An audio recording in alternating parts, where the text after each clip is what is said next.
Hare Hare, Hare Rama, Rama Rama. So before we begin chapter 4, I would like to chant my two favorite other mantras. I always chant these before I give lectures. Trinadapi sunichena tarariva sahishnuna amanina manadena kirtaniya sadahari Hare Nama Hare Nama Hare Namaiva Kevalam Kalo Nastyeva Nastyeva Nastyeva Gatir Anyata. Okay, so we're going to start chapter 4. First, there is the invocation from the Srimad Bhagavad-gita Mahatmya number 11. Sopanastradashar evang Bhukti mukti sumutritai kramatas chitta shuddhi syat prema bhaktyan karmasu. The heart is purified by knowledge of the Gita, a ladder of 18 chapters, which refutes all doctrines propounding sense enjoyment and liberation. Bhukti mukti. Step by step, the qualification to practice loving devotional service to God is developed. So tonight we're just going to study the first 3 verses of chapter 4, which I have entitled, Who Can and How to Understand the Gita. Chapter 4 is called Divya Jnanam, divine or transcendental knowledge. Please repeat text number 1. Sri Bhagavanu Vacha Imang Vivasvate Yogam Proktavan Aham Avyayam Vivisvan Manave Praha Manor Ikshvakave Bravit. Now, if you would please repeat after me the translation. The possessor of all opulences, Sri Bhagavan, said, I instructed this yoga science unto Vivisvan, who in turn taught this imperishable science of yoga to his son Vaivasvata Manu, the current father of mankind, who similarly spoke it to his son King Ikshvaku. Thank you. Please now we'll continue to verse number 2. Evang parampara praptam Imang rajarshayo vidu Sakale neha mahata Yogo nashta parantapa. Please respond. Thus by disciplic succession, the saintly kings understood the science. But in the course of time, the knowledge of this specific yoga became scattered, dispelled, and lost. O Arjuna, subduer of enemies. And the final verse in this section, Sa evayam mayatedya Yoga prokta puratanaha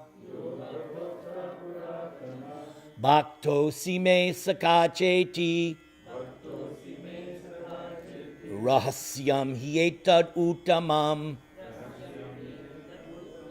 Therefore, this same ancient science of yoga is today being spoken again by me unto you, because you, Arjuna, have the only two necessary credentials. You are my devotee and friend. This knowledge is certainly a transcendental mystery.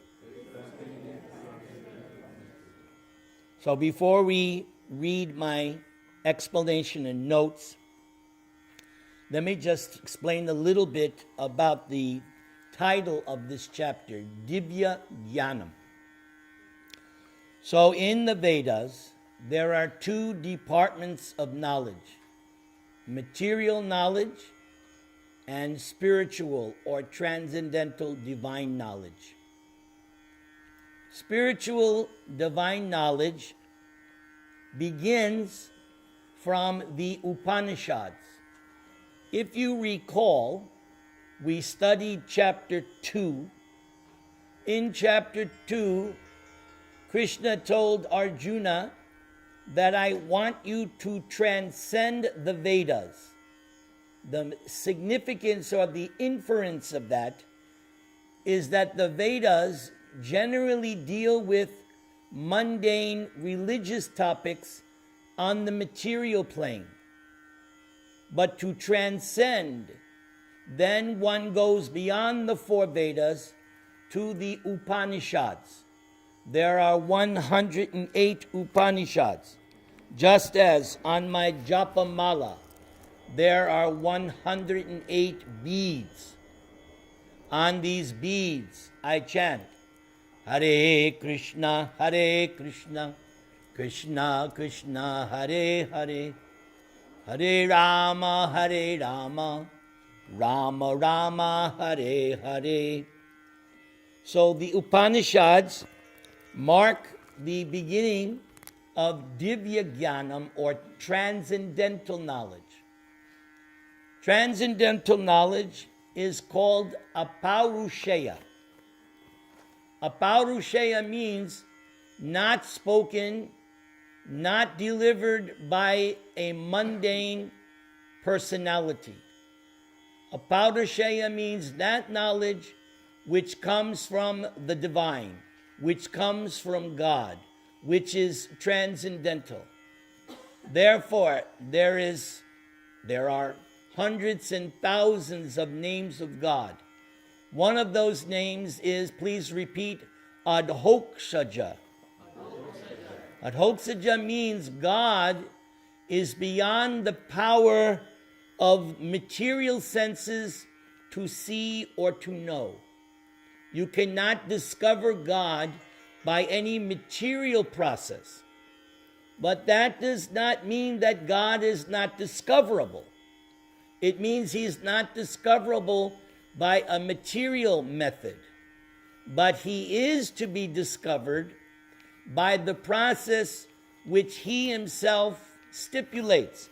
As we are reading in Bhagavad-gita, little by little, Krishna is revealing the science of how to understand and know God. But it has to be done according to God's methodology. I can't make up my own process. That will not work. I have to use the recommended process as given by God himself. And as Bhagavad-gita progresses, Krishna will reveal that process. So, if you remember when we read the invocation by Shankaracharya, he said, all the Upanishads are like a cow. Now, Krishna is known as Gopal or Govinda. He is a transcendental cowherd boy. So Krishna is milking this cow, and what is milk is the essence of the cow's blood. The cow gives its blood in the form of milk. So the milk of the Upanishads, Shankaracharya said in the beginning, is this Bhagavad-gita. And that's why Shankaracharya said, it is the essence the quintessence of all the Upanishads. And that's why Shankaracharya said, you don't have to worry about reading all the 108 Upanishads or all the Vedic scriptures. If you simply read this Bhagavad-gita, Shankaracharya said that is sufficient, because it is the essence. The essence, that is what is Bhagavad-gita. So this chapter, Divya Jnana, transcendental knowledge, knowledge beyond the material senses, knowledge which comes from God and revealed to human society. Everybody chant Hare Krishna one time.